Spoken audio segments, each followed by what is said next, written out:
భగవద్గీత ఒక బుక్ మాత్రమే అనుకుంటున్నారా? జై శ్రీకృష్ణ. వెల్కమ్ టు డేవిడ్ గీత. మన లైఫ్లో చాలా సిచ్యుయేషన్స్ వస్తుంటాయి కదా, అంటే ఏం చేయాలి, ఎలా రెస్పాండ్ అవ్వాలి, ఎప్పుడు కామ్గా ఉండాలి, అసలు మన కోపాన్ని ఎలా కంట్రోల్ చేసుకోవాలి, ఇవి మనకు చాలాసార్లు అర్థం కాదు.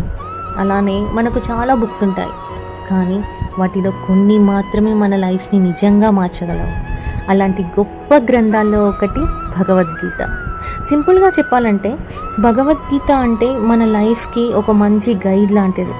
మనకు కన్ఫ్యూజన్ వచ్చినప్పుడు ఏది కరెక్ట్, ఏది రాంగ్, ఇలా ఏది అర్థం కాకపోయినా, మన మైండ్ డిస్టర్బ్గా ఉన్నా, ఇలాంటి ప్రతి సిచ్యువేషన్లో మనకి డైరెక్షన్ చూపించే ఒక బెస్ట్ ఫ్రెండ్ లాంటిది గీత.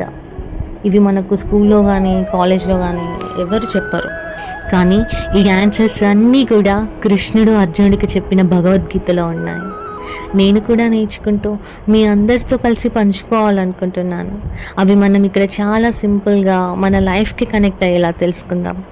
మీరు కూడా నాతో కలిసి ఈ జర్నీ స్టార్ట్ చేయాలి అనుకుంటే please to subscribe to this channel. జై శ్రీకృష్ణ.